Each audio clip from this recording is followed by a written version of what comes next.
হয়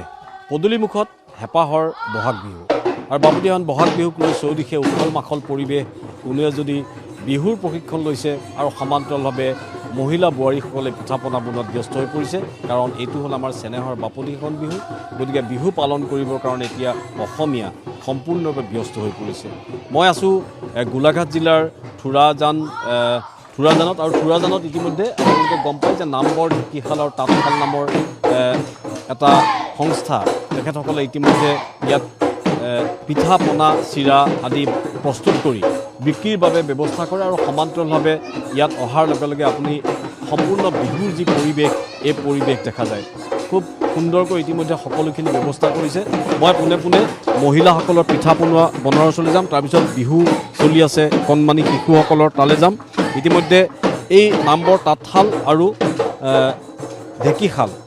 এই মহিলাসকলে এই গোটটো গঠন কৰি ইয়াত ইতিমধ্যে তেখেতসকলে সমান্তৰালভাৱে পিঠা পনা বনায় ইয়াত চাদৰ মেখেলা গামোচা এই কাপোৰ বয় আৰু বিক্ৰীৰ বাবে ইতিমধ্যে সকলোখিনি মুকলি কৰি দিয়ে এতিয়া বিহু সমাগত পদূলিমুখত হেঁপাহৰ বহাগ বিহু সকলোৱে পিঠা পনা বনোৱাত ব্যস্ত আপোনালোকে ইতিমধ্যে পিঠা পনা বনায়ে থাকে সদায় ইয়াত চলিয়ে থাকে এইবাৰ কেনেকুৱা প্ৰস্তুতি কিমান পিঠা পনা বনাব ৰাইজে কিমান মানুহে ইয়াৰ পৰা পিঠা পনা নিব হয় নমস্কাৰ মই ঢেঁকীশাল তাঁতৰশালৰ তৰফৰ পৰা সমূহ অসমবাসীলৈ ৰঙালী বিহুৰ শুভেচ্ছা জনাইছোঁ লগতে আমাৰ বিধায়ক মহোদয়লৈ অনেক ধন্যবাদ জনাইছোঁ তেখেতে আমাক এনেকৈ ঢেঁকীশাল তাঁতৰশালৰ সুবিধা কৰি দি বহুত মানে সুবিধা কৰি দিছে আমি এবাৰ প্ৰস্তুতি মানে ভালকৈ কৰিছোঁ মানে এতিয়ালৈকে প্ৰায় 300মান পিঠা বনোৱা হৈছে আজি এতিয়া আৰম্ভ কৰিছোঁ বনাবলৈ আজি তাতে মেট্ৰিক পৰীক্ষাৰ ৰিজাল্টটো দিছে সেইকাৰণে অকণ পলম হ'ল বাৰু তথাপি আজি এতিয়া 150মান পিঠা আমি বনাইছোঁ আৰু এতিয়া অৰ্ডাৰ আছে কালি লৈ গ'ল অৰ্ডাৰ অলপমান আজি আকৌ অৰ্ডাৰ আছে মানে কাইলৈ নিবহি সুতুলি পিঠা বনাইছোঁ এতিয়া মালপোৰা বনাইছোঁ আৰু তিল দিয়া পিঠা বনাইছোঁ এয়াই লস্কৰা বনাব লাগিব নাৰিকল মানে যোগাৰ কৰি থোৱা আছে খালি বনাব লাগিব লস্কৰা বনাব লাগিব এই কি পিঠা বনাওঁ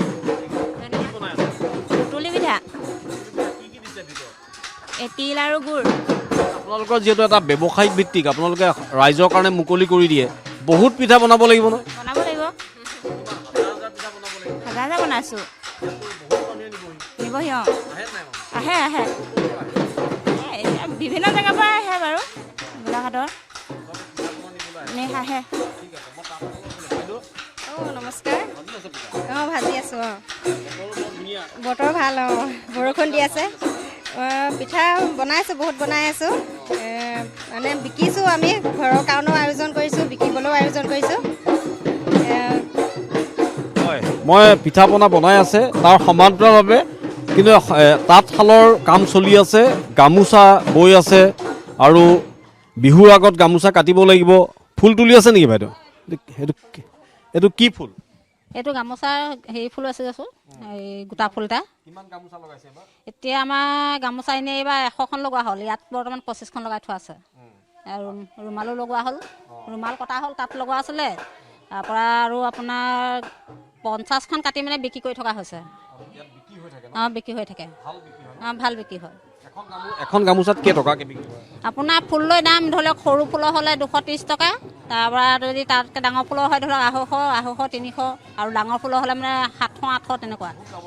বহুত দামলৈকে বিক্ৰী হয় সেয়া লুঙি লগাই থৈছোঁ হয় অসমীয়া মানুহৰ কাম কৰোঁতে যিখন লুঙি পিন্ধিবলৈ ব্যৱহাৰ কৰা হয় সেই লুঙি লগাই থোৱা আছে 25খন লগাই থোৱা আছে এইবোৰ ব্যৱসায়িক ভিত্তিত আমাক